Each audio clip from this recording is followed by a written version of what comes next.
네, 오늘 함께 살피고자 하는 말씀은 누가복음 18장 9절에서 14절까지의 말씀입니다. 나부터 변화되자, 그 제목으로 나누려 합니다. 교독하시겠습니다. 또 자기를 의롭다고 믿고 다른 사람을 멸시하는 자들에게 이 비유로 말씀하시되,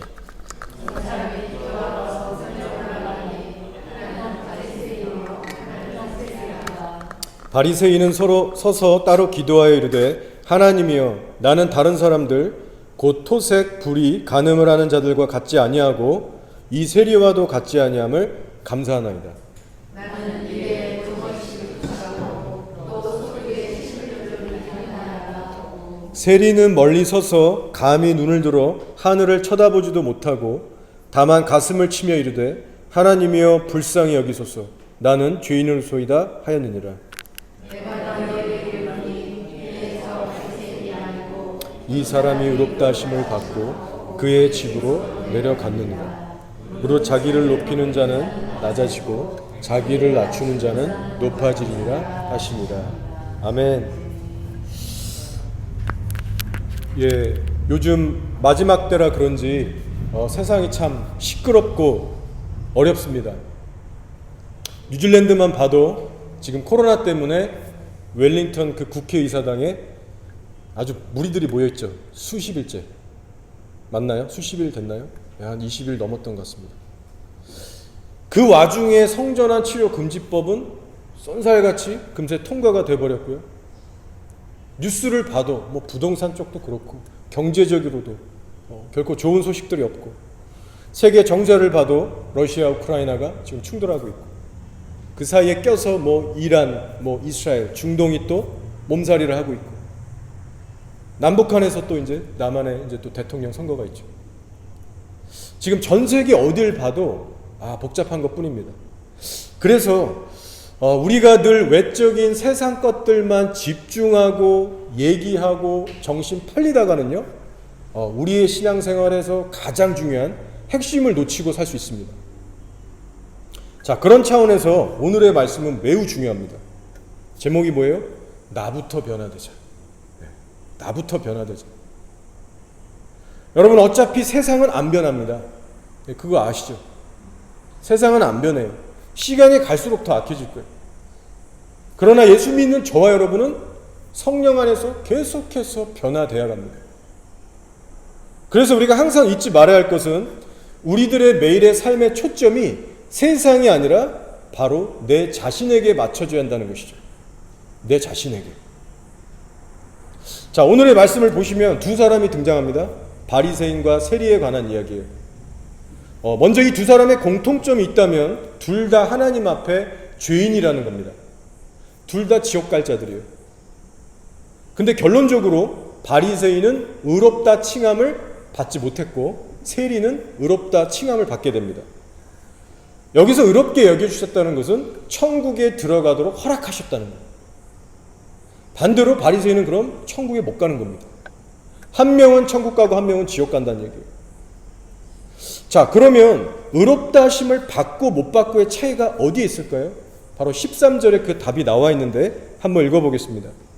세리는 멀리 서서 감히 눈을 들어 하늘을 쳐다보지도 못하고 다만 가슴을 치며 이르되, 하나님이여 불쌍히 여기소서, 나는 죄인으로소이다 하였느니라.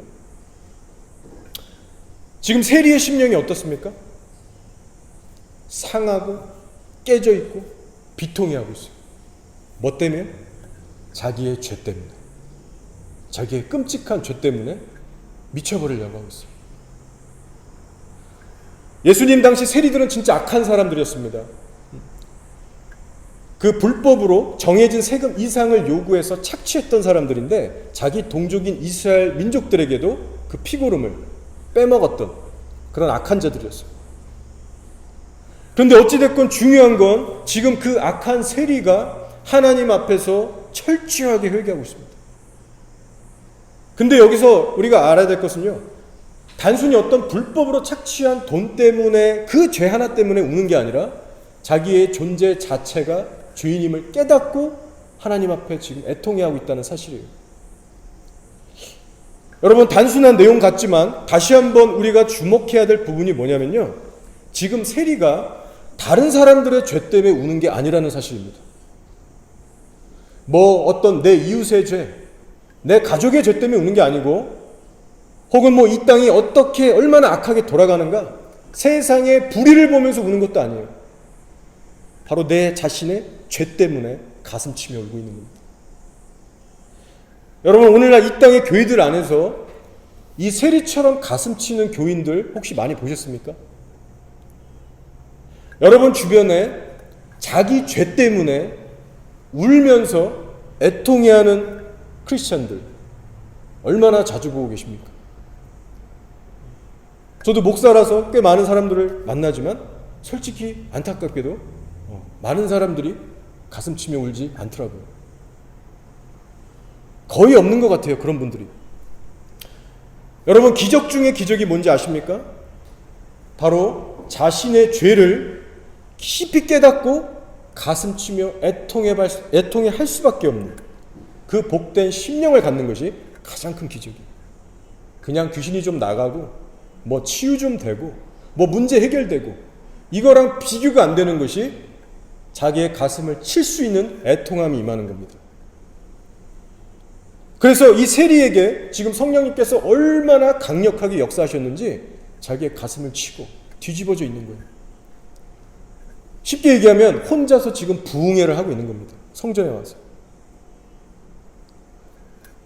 여러분, 이런 차원에서 볼 때 오늘날 이 땅의 교회들이 정말 최우선적으로 구해야 될 하나님의 은혜가 뭐냐면요, 바로 애통함이에요. 내 자신의 죄 때문에 가슴 칠 수 있는 그 하늘의 은혜. 그러면 이것을 우리가 최우선적으로 구해야 되고요, 바로 이 교회에도 그 은혜가 필요합니다. 자, 계속해서 말씀을 보시면 하나님께서 이 가슴 치는 세리를 어떻게 대해주고 계십니까? 14절을 볼게요. 내가 너희에게 이르노니 이에 저 바리새인이 아니고 이 사람이 의롭다 하심을 받고 그의 집으로 내려갔느니라. 무릇 자기를 높이는 자는 낮아지고 자기를 낮추는 자는 높아지리라 하시니라. 자, 무슨 내용입니까? 자신의 죄를 인정하고 가슴치며 괴로워하는 그 사람을 의롭다 여겨주시고 천국으로 보내주시는 거예요. 그러면서 하늘의 위로를 주십니다. 하나님께서 가까이 해주십니다. 그래서 의롭다 여기시고 천국으로 보내주시면서 이제 하나님께서 평안을 주셔서 이 세리가 행복하며 집으로 돌아간 거예요. 뭐 행복했다는 말은 안 나와 있지만 반드시 그랬을 겁니다. 집으로 돌아갔다고 하는데 기쁨에 차서, 소망에 차서 돌아갔겠죠. 여러분, 오늘날도 마찬가지입니다. 여러분이 정말로 성전, 교회에 와서 혹은 여러분의 삶 속에서 하나님의 주시는 어떤 특별한 위로와 은혜, 소망을 누리고 원하시면 하나님 앞에 낮아지셔야 돼요. 그것이 유일한 우리가 구해야 될 길입니다. 자, 여기서 질문 하나 해보겠습니다. 어떤 질문이냐? 자신의 죄에 대해서 가슴치며 회개할 줄 아는 심령이, 그 심령이 단순히 우리가 예수님을 처음 믿고 영접할 때만 필요한 것입니까? 아니면 그 후에도 우리가 평생 예수 믿고 사는 날 동안에도 계속해서 절대로 잃어버려서는 안 될 소중한 심령입니까? 예, 후자가 맞아요. 여러분, 잘 생각해 보시면 당연한 이치입니다. 자신의 죄에 대해서 애통해하고 가슴 치는 사람에게 그 심령 위에 천국이 약속됐다면 예수 믿고 나서도 마찬가지예요. 그 복된 심령을 유지해야만 우리가 천국으로 끝까지 달려갈 수 있는 겁니다. 여러분, 교회 안을 잘 들여다보시면요, 어떤 성도들만이 신앙이 계속해서 성장하고 변화될까요? 바로 그 심령 안에 자신의 죄에 대해서 애통해하는 사람, 늘 정말 그 죄에 대해서 가볍게 여기지 않는 마음, 그 심령이 가볍지 않고 깊게 있는 사람들이 신앙이 발전하더라고요. 죄에 대해서 진중하고 심각한 자세를 가지고 살기 때문에 삶의 잘못된 습관들을 가볍게 넘어가지 않습니다. 죄와 치열하게 싸우는 거예요. 거룩을 배우는 삶이 계속 유지가 되는 거예요. 넘어지기도 하죠. 그러나 가볍게 여기지 않기 때문에 계속해서 싸우니까 성장하게 되는 거예요. 반대의 경우는 어떨까요? 자신의 죄에 대해서 별로 대수롭지 않게 생각하는 사람들이 많습니다. 시간이 갈수록 죄에 대해서 무뎌지고 싸우는 것을 포기하고 타협하는 사람들이 교회 안에 많아요. 이런 사람들은 결코 삶이 변화되지가 않습니다. 오히려 퇴보하고 악화되기 시작해요. 따라서 여러분, 오늘 말씀에 등장하는 이 세리의 가난한 심령, 곧 자신의 죄에 대해서 가슴칠 수 있는 이 심령이 얼마나 저와 여러분에게 귀하고 소중한 것인가, 그것을 다시 한번 깨달으시고 하나님 앞에서 우리가 간절히 기도하고 구해야 될 줄 믿습니다. 자, 그런 차원에서 여러분이 요즘 주로 드리시는 기도 내용이 뭔가를 한번 점검해 보시기 바랍니다. 요즘 나의 기도 제목들은 주로 어떤 것들인가? 자, 오늘 말씀에 나온 세리처럼 우리가 정말 내 자신의 가슴부터 칠주하는 심령을 갖고 있다면요, 날마다 우리가 하나님께 어떤 기도를 우선순위로 드리게 될까요? 그것은 무엇보다 자신의 변화를 우선순위로 놓고 부단히 기도하고 있을 겁니다. 여러분, 혹시 요즘 여러분의 스스로의 변화를 놓고 기도 열심히 하고 계십니까? 우리가 물론 이웃과 열방을 위한 기도 너무 귀하고 필요합니다. 저희도 하고 있습니다. 꼭 해야 돼요. 그러나 신앙의 본질은 내가 먼저 변화되는 것입니다. 그리고 그 본질에 충실한 성도는 반드시 남이 아니라 나의 변화를 위해서 기도하게 되어 있어요. 자, 웨스트민스터 대성당이란 그 곳이 있는데 그 곳에 지하 묘지가 있답니다. 그 대성당의 지하 묘지에 들어가면 어느 영국 성공의 주교의 무덤에 이런 글귀가 적혀 있대요. 한번 들어보세요. 내가 젊고 자유로워서 상상력에 한계가 없을 때 나는 세상을 변화시키겠다는 꿈을 가졌었다. 좀 더 나이가 들고 지혜를 얻었을 때 나는 세상이 변하지 않으리라는 것을 알았다. 그래서 내 시야를 약간 좁혀 내가 살고 있는 나라를 변화시키겠다고 결심했다. 그러나 그건 역시 불가능한 일이었다. 황혼의 나이가 되었을 때 나는 마지막 시도로 나와 가장 가까운 내 가족을 변화시키겠다고 마음을 정했다. 그러나 아무도 달라지지 않았다. 이제 죽음을 맞이하기 위해 누운 자리에서 나는 문득 깨달았다. 만일 내가 내 자신을 먼저 변화시켰더라면 그것을 보고 내 가족이 변화되었을 것을, 또한 그것에 용기를 얻어 내 나라를 더 좋은 곳으로 바꿀 수 있었을 것을, 그리고 누가 아는가 세상까지도 변화되었을지. 이런 글인데 참 성경적인 교훈을 담고 있는 아주 우리가 귀담아 들어야 될 메시지라고 생각합니다. 자, 세상을 변화시키고자 하는 마음, 내가 속한 나라를 변화시키고자 하는 마음, 내 가족을 변화시키고자 하는 마음, 다 좋다 이거예요. 그런데 순서가 뭐라고요? 나부터 변화되는 거예요. 내가 결국 변화되지 않으면 내 주변에 아무런 일도 일어나지 않는다는 겁니다. 근데 우리가 이 순서를 줄곧 까먹고 사는 것 같아요. 저부터도. 나를 먼저 변화시키는 일이 내 주변을 빠르게 변화시킬 수 있는 가장 좋은 방법이 되는 거예요. 근데 저는 한편으로 이 이름 모를 주교의 글을 묵상해 보면서 한 가지 궁금한 점이 있었습니다. 그것이 뭐냐면, 왜 이분은 하나님의 그 사역자, 주교라는 위치에 있는데도 불구하고 왜 그 노년에 가서야 죽길보 직전에 이런 깨달음을 얻었을까? 왜 좀 더 젊었을 때 자기가 얼마나 악한 죄인인지를 깨닫지 못했을까? 이 의문점이 생겼어요. 근데 바로 결론이 나오더라고요. 자기 자신이 얼마나 악독한 죄인인지를 젊었을 때 몰랐던 거예요.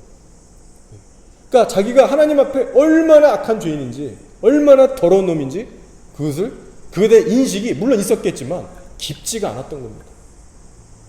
근데 세월이 흘러서 죽기 전에 그것을 제대로 깨달았던 거죠. 조심스레 저 혼자 그렇게 생각해봤는데 무리한 접근은 아닌 것 같습니다. 이 자리에 계신 여러분은 어떠십니까? 신앙생활 지금 꽤 오래들 하시고 계실 텐데 정말 여러분 자신의 죄 때문에 가슴 치는 그런 심령을 소유하고 계십니까? 사역자든 그냥 평신도이든 우리가 정말 하나님 앞에서 올바른 길을 걸어가고 있다면 그 증거 중에 하나가 뭐냐? 바로 내 가슴 칠 수 있는 그 가난한 심령을 가지고 있다는 거예요. 저는 하나님께 너무나 감사한 것이 제가 조금만 교만해진다거나 아니면 영적으로 좀 해이해지기 시작하면 하나님께서 사건 사고들 어떤 상황들을 통해서 저를 바로바로 치시고 악함을 드러내 주시는데 그것이 너무 감사해요. 이번 주에도 어떤 일이 있었냐면 제가 학교에서 청소를 하는데 어떤 교실은 이게 진짜 지은 지 오래돼서 그런지 이 열차단이 안 돼요.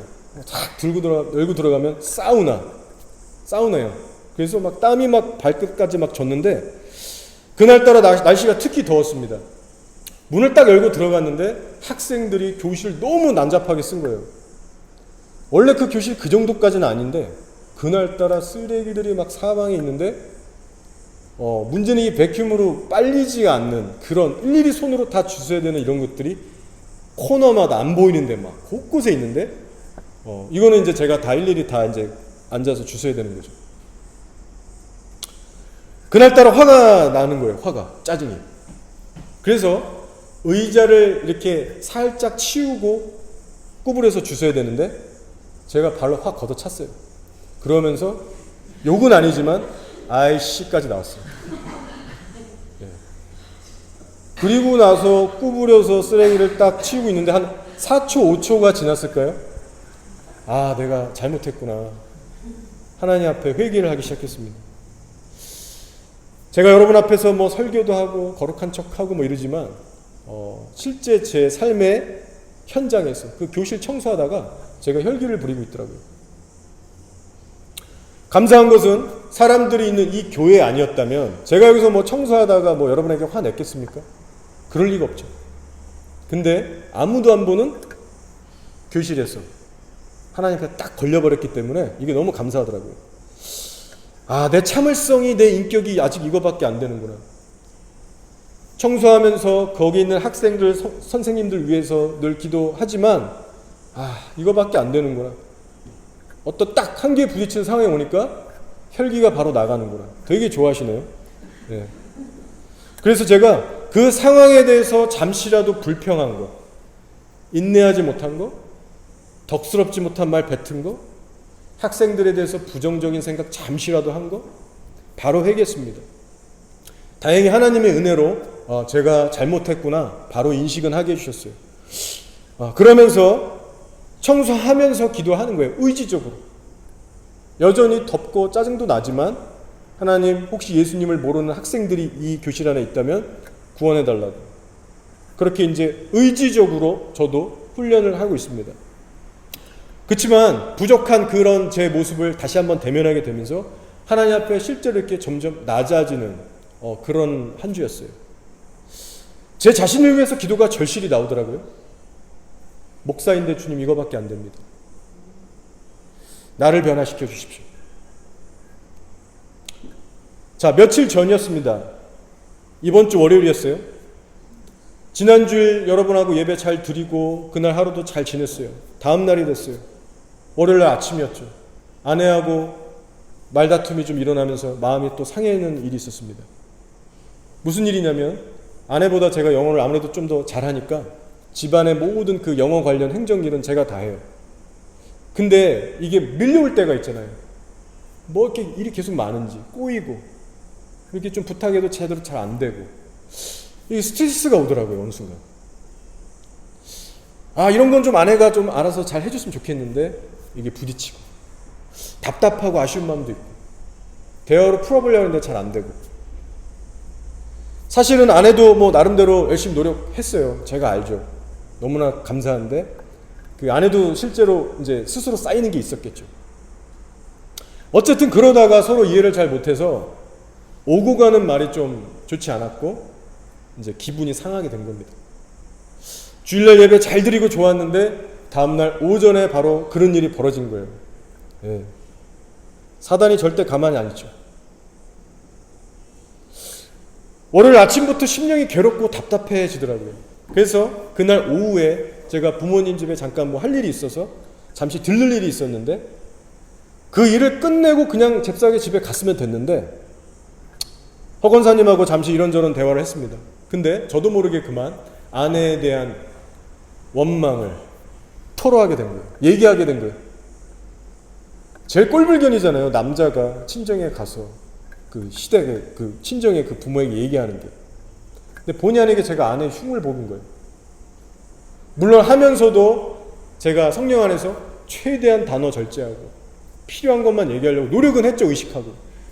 그럼 근데 뭐예요? 결론적으로는 제가 힘든 거 얘기하고 마음에 안 드는 부분 조금 이렇게 슬쩍 얘기하고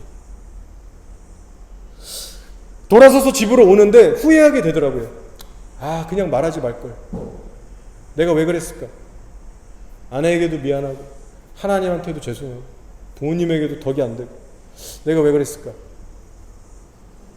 그날 와서 기도를 하는데요, 이것저것 회개할 것들이 나오는 거예요.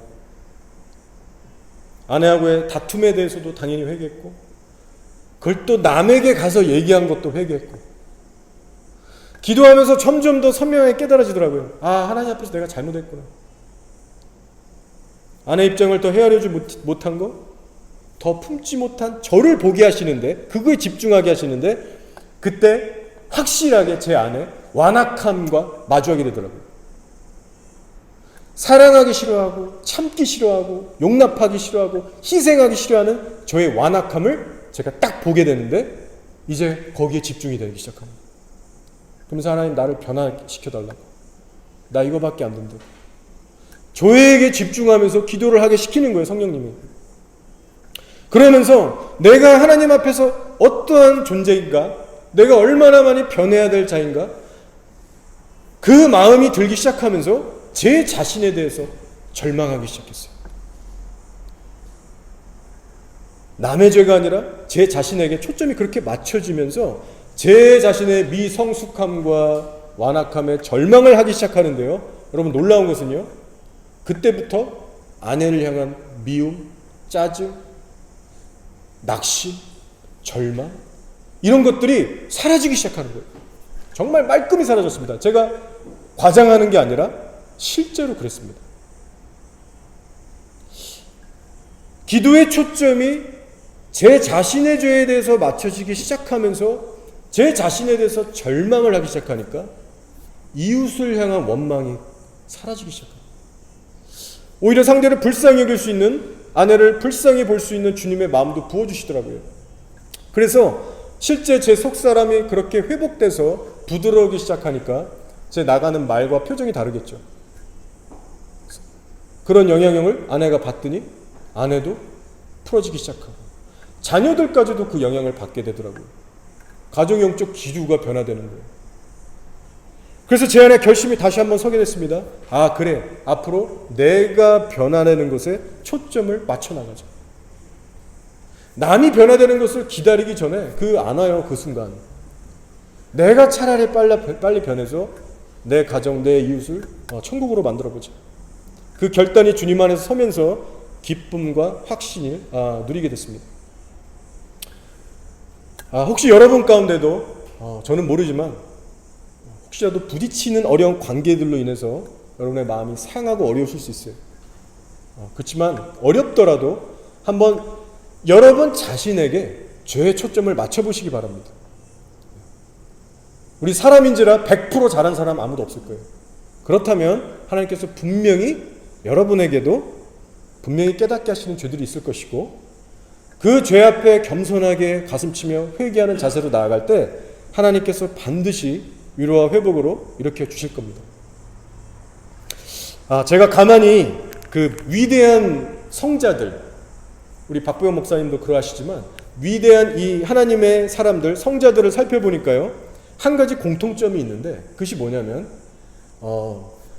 어떤 사람과의 관계에 있어서 갈등과 어려움이 올 때 그것을 막 일일이 막 변명하고 비난하는 게 아니라 자기의 죄부터 돌아보고 그 허물을 덮어준다는 공통점이 있더라고요. 단순히 선행을 많이 하고 기도를 많이 하고 어떤 고행을 많이 해서 성자가 아니고, 내가 억울한 일을 당하고 괴로울 때도 상대의 물을 덮고 입 닫고 내 자신을 돌아보는 신앙. 이 겸손이 성자들에게 있더라고요. 그래서 저도 그것을 계속 깨닫게 돼요. 신앙생활하면서. 저도 말씀을 가르치고 또 사역자라고 하지만 실제로 부딪히는 인간관계 속에서 이 겸손함과 나부터 돌아보는 신앙을 갖지 않으면 다 망가지겠더라고요. 이게 진짜더라고요. 자, 근데 여러분, 사실은 성자들만 그런 삶을 살 것이 아니라 예수 믿는 저와 여러분 모두에게 동일한 부르심이 있다는 것을 여러분 아셔야 됩니다. 예수를 믿으면 누구든지 예외 없이 예수님의 형상을 닮아가야 합니다. 맞죠? 여러분, 만약 우리에게 내 가슴부터 질주하는 애통한 마음을 잃어버리게 된다면 그때부터 무슨 일이 벌어지는지 아세요? 여러분, 다 망가지는 거예요. 그때부터 여러분이 속한 가정, 여러분이 속한 모든 인간관계, 교회까지도 병들고 무너지기 시작한다는 걸 명심하셔야 됩니다. 자기 가슴을 치던 손이 남을 향한 손가락질로 변질되기 시작하면서 그때부터 소위 사탄이 나기 시작하는 거예요. 신앙은 병들어가기 시작하고 관계들은 무너지고 뒷담화, 험담, 중상모략, 판단, 정죄, 시기, 질투, 경쟁, 이런 것들의 문을 열어주기 시작하면 성령은 소멸되기 시작하고 하나님과의 관계도 무너지고 이웃과의 관계도 무너지고 모든 관계가 무너지기 시작하는 거예요. 제가 아내하고 다툰 그 다음날 새벽에 일어나서 기도를 했어요. 화요일 새벽이었어요. 이제 회개했으니까 사실 많은 회복이 이루어졌지만 성령 안에서 계속해서 회복이 돼가다 보니까 어떤 영적 현상이 일어나냐면요, 전날 아침에 아내하고 다퉜을 때 제 속에 틈타고 들어왔던 그 사단의 남은 것들, 이런 것들이 구역질 나면서 막 토해지기 시작하는 거예요. 막 기도를 하는데 막 방언 터지고 막 소위 이제 축사가 되는 거죠. 근데 이제 새벽이었기 때문에 애들도 깨고 너무 시끄럽잖아요, 이게 주변이. 그래서 차를 타고 나가서 차 속에서 기도를 했어요. 그래서 막 부르짖고 기도하고 막 진이 빠질 정도로 정말 오랜만에 그렇게 기도를 한 것 같습니다. 정말 막 기침 콜록콜록 대면서 막 그렇게 진을 뺐어요. 땀도 나고. 결국 다 해결이 됐습니다. 근데 해결이 됐지만 약간 좀 너덜너덜해진 그런 진이 빠진 모습으로 이런 생각이 드는 거예요. 내가 왜 새벽에 이런 고생을 굳이 해야 되나? 내가 왜 지금 이런 기도를 해야 되나? 차 속에서. 다시 한번 느낀 건, 야, 절대 우리 서로 미워하며 싸우면 안 되겠다. 절대로 남 원망하면 안 되겠다. 성도들끼리 부정적인 말하고 뒷담화하고 판단하고 원망하고 분열할 때 그 심령 속에 온갖 더러운 것들이 들어가는 겁니다. 그래서 결국 자기부터 돌아보지 못하고 자기 가슴부터 칠 줄 모르면 사단이나 영적으로 죽어가게 된다는 사실입니다. 여러분, 이것은 옵션이 아닙니다. 따라서 여러분 기억하세요. 성경은 항상 우리가 어떠한 심령의 자세를 가지고 살아가야 하는가, 바로 너희 자신의 죄에 대해서 울며 애통해하며 탄식할 줄 아는 성도가 되라고 하십니다. 야고보서 4장 9절 10절이에요. 슬퍼하며 애통하며 울지어다. 너희 웃음을 애통으로, 너희 즐거움을 근심으로 바꿀지어다. 주 앞에서 낮추라. 그리하면 주께서 너희를 높이시리라. 오늘 우리가 살펴본 말씀과 일맥상통하는 말씀입니다. 또 예수님께서 십자가에 이제 그 고난을 지시러 언덕에 올라가실 때 여인들이 뒤따라가며 슬퍼했죠. 그때 예수님께서 뭐라고 하셨습니까? 예루살렘의 딸들아, 나를 위하여 울지 말고 너와 내 자신을 위해서, 너희와 너의 자녀를 위해서 울라라고 하셨어요. 우리의 죄를 보라는 거죠. 자, 그런데 여러분, 여기서 중요한 것이 한 가지 있다면, 우리가 연약한 육신을 입고 있기 때문에 실제 우리의 삶에서 날마다 내 자신부터 돌아보며 가슴치는 이 신앙을 갖는 것은 사실 불가능에 가까울 정도로 어렵습니다. 여러분, 이거는 반드시 하나님의 은혜가 필요해요. 그래서 우리가 뭘 해야 되겠어요? 기도해야 돼요. 간절하게 기도해야 돼요. 구체적으로 어떤 기도를 하셔야 되냐면, 하나님, 주님 눈으로 모든 상황에서 나의 실체를 있는 그대로 보게 하시고 나부터 변화되게 해달라고 구체적인 기도로 심으셔야 됩니다. 한두 번 하셔도 안 되고 매일같이 하셔야 돼요. 그렇게 기도가 실제로 쌓여가다 보면 하나님께서 하나님의 타이밍에 개입하시고 깨닫게 하십니다. 내가 어떤 놈인지를 끊임없이 깨닫게 하시고 조명해 주셔서 내가 가슴 칠 수 있는 신앙으로 유지하게 하시고 끝까지 이끌고 가세요. 그래서 저도 뒤돌아보면 제가 20대 초에 이제 신학 시작했으니까 20대 초에 신학을 하던 때랑 30대에 이제 전도사 시절 쫙 보낼 때랑 그리고 지금 40대가 넘어서 지금 목사로서 살아가고 있는데요. 죄에 대해서 애통해하는 마음, 심각하게 여기는 마음, 그 깊이가 달라져요. 너무나 감사한 거예요. 예전에 비하면 훨씬 더 지금이 깊습니다. 이것이 얼마나 큰 은혜인지 몰라요. 몇 주 전에 제가 나눴잖아요. 다 들으셨을 거예요. 제가 하나님 위해서 전도한다고 밖에 나갔는데 저를 호응해주는 아주 외모적으로 훌륭한 키위 미녀분이 있으니까 제가 괜히 싱숭생숭해졌다고 나눈 적이 있잖아요. 얼마나 제 마음이 그때 괴로웠는지. 네? 내가 이런 놈이다. 그렇지만 그런 상황을 통해서 나의 부패함을 다시 한번 보게 하시고 애통의 자리로 이끌어주시는 그것이 여러분 저를 살리는 은혜라는 거예요. 그냥 설교 한번 듣고 좋고 끝나는 게 아니라 나의 실체를 보게 하셔서 애통의 자리로 다시 한번 이끌어주시는 은혜. 이것이 더 주님과 가까워지는 거예요. 사실은.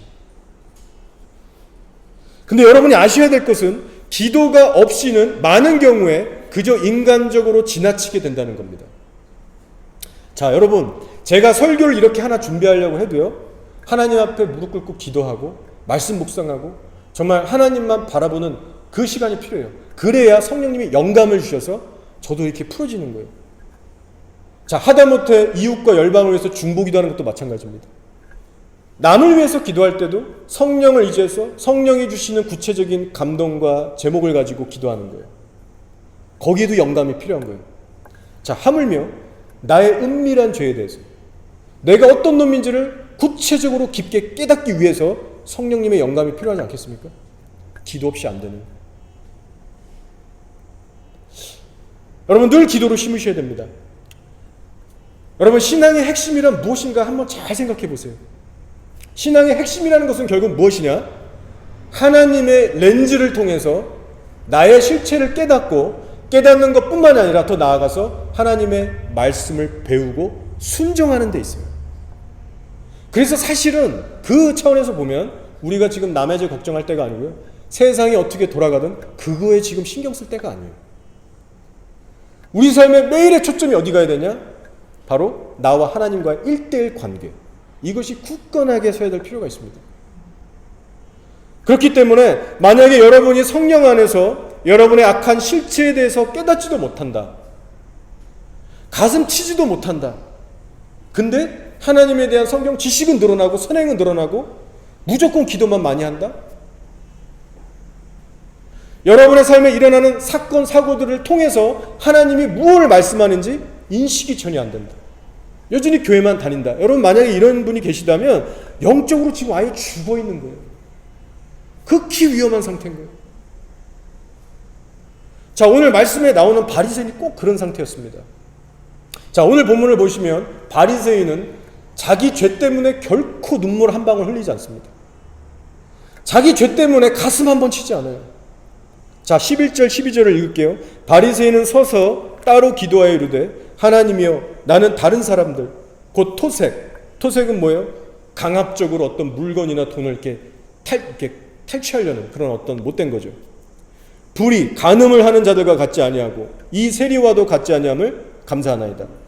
나는 일에 2번씩 금식하고 또 소득의 11조를 드리나이다. 겉으로 얼마나 거룩합니까? 하나님 앞에 위풍당당해요. 자기 의가 막 하늘을 찔러요. 하나님이여 저는 다른 사람들은 이런저런 죄를 졌지만 저는 그렇지 않았습니다. 다른 사람들은 이런저런 선행을 했지만 저는 그런 선행을 했습니다. 저 세리와도 같지 아니함을 감사합니다. 여러분 이 말씀을 잘 보시면요. 지금 뭐 얘기하고 있냐면 신앙의 비교 대상을 하나님이 아니라 사람에게 지금 두고 있어요. 자기 옆 사람에게 두고 있는 거예요. 저 사람들보다 내가 낫다. 저 사람들은 이것저것 했지만 난 이것저것 안 했습니다. 난 오히려 이런 거 했습니다. 난 주님 앞에 의롭습니다. 여러분, 이게 종교예요, 종교. 신앙이 아니라 종교입니다. 여러분, 만약 정말 자신의 비교 대상이 사람이 아니라 하나님이 되면 가슴 치고 울 수밖에 없어요. 내 경배의 대상, 예배의 대상이 정말 살아계신 거룩하신 하나님이 되면 우리는 울 수밖에 없습니다.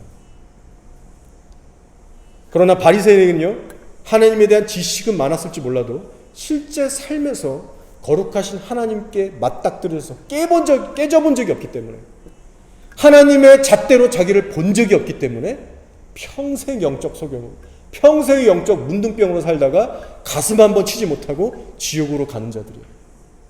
여러분, 오늘날에 교회 안에 이런 종교 생활하는 사람들이 왜 없겠습니까? 이 자리에 있을 수도 있어요. 자, 그래서 여러분, 우리가 잊지 말아야 할 사실은 신앙생활이란 자고로 사람끼리 비교해서 우열을 가리는 것이 아닙니다. 완전하시고 절대자이신 하나님께 기준을 대서 그 하나님 앞에서 내가 깨지고 변화되는 게 신앙생활이에요. 자, 그런 차원에서 이곳에 계신 여러분 한 분이 정말 살아계신 하나님과 교제하며 다름을 받으며 살아가시는 귀한 축복 있기를 바랍니다. 자, 이제 말씀을 정리하고 마치겠습니다. 여러분, 우리들의 깊은 마음속에 영적인 할례가 강력하게 임할 수 있도록 서로를 위해서 꼭 기도해 주시기를 부탁드립니다. 자, 오늘 말씀에 나오는 사실상 가슴 치며 회개했던 세리의 심령에는요, 영적인 그 마음의 할례가 이루어졌던 사람이에요. 자, 신명기 30장 6절에 이런 말씀이 있는데 잘 한번 귀 기울여서 들어보세요. 내 하나님 여호와께서 내 마음과 내 자손의 마음에 할례를 베푸사 너로 마음을 다하며 뜻을 다하여 내 하나님 여호와를 사랑하게 하사 너로 생명을 얻게 하실 것입니다. 자, 이 말씀에 의하면요, 어떤 사람만이 마음과 뜻을 다하여 여호와 하나님을 사랑할 수 있는가? 즉, 이것이 가장 큰 첫 계명인데 누가 이 첫 계명을 지킬 수 있는가? 그리고 그로 인해서 천국, 생명을 얻을 수 있는가? 정말 중요한 질문을 지금 하고 있는 겁니다. 그리고 그에 대한 답을 주고 있는 거예요. 자, 어떤 사람만이 가능하냐? 바로 마음에 할례가 일어나는 사람만이 주 여호와 하나님을 마음과 생명과 뜻을 다해 사랑할 수 있고 그로 인해 천국을 갈 수 있다라고 말씀하는 거예요. 자, 다시 한번 들어보세요. 내 하나님 여호와께서 내 마음과 내 자손의 마음에 할례를 베푸사 너로 마음을 다하여 뜻을 다하여 내 하나님 여호와를 사랑하게 하사 너로 생명을 얻게 하실 것이며 천국에 들여보내주신다는 거예요. 자, 그럼 마음의 할례란 무엇이냐? 아실 거예요. 우리의 심령이 찢어져서 마음의 변화가 일어나는 겁니다. 죄로 인해서 완악하게 굳어져 있고 죽어있고 무감각해 있던 나의 심령이 성령의 은혜로 찢어지고 부드러워지고 겸손케 되고 하나님을 경외케 돼서 정말 엎드려지는 신앙이죠. 이것은 곧 죄에 대해서 애통하는 마음입니다. 자, 근데 여러분, 성경은 지금 마음의 할례를 이야기하면서 그것이 곧 하나님을 생명 다해 사랑할 수 있는 뿌리가 되는 것이고 동시에 사람으로 하여금 생명을 얻게 하는, 즉 구원을 얻게 해주는 근간이 된다고 말씀하는 거예요. 마치 세리와 같이 가슴 치면서 하늘을 감히 쳐다볼 수도 없어서 엎어져 있는 그 할례의 마음이 저 여러분의 안에 있어야만, 그 마음 잊지 않고 살아야만 끝까지 예수님 사랑하며 따라갈 수가 있다는 사실입니다. 그냥 믿기만 한다고 되는 게 아니에요. 따라서 여러분, 외적으로 지금 너무나도 어수선하고 분주하고 급변하는 이 세상 속에서 절대 시선, 그 외적인 것에 빼앗기지 마시고 여러분의 옆 사람의 죄에 신경 쓰지 마시고 오직 여러분의 심령 속에 온전한 할례가 이루어졌는가, 내게도 세리와 같은 가난한 심령이 있는가, 그것에 초점을 맞추시면서 우리 자신부터 변화되기를 힘쓰시는 귀한 여러분 한 분 한 분이 되시기를 주의 이름으로 축복합니다. 아멘. 아멘.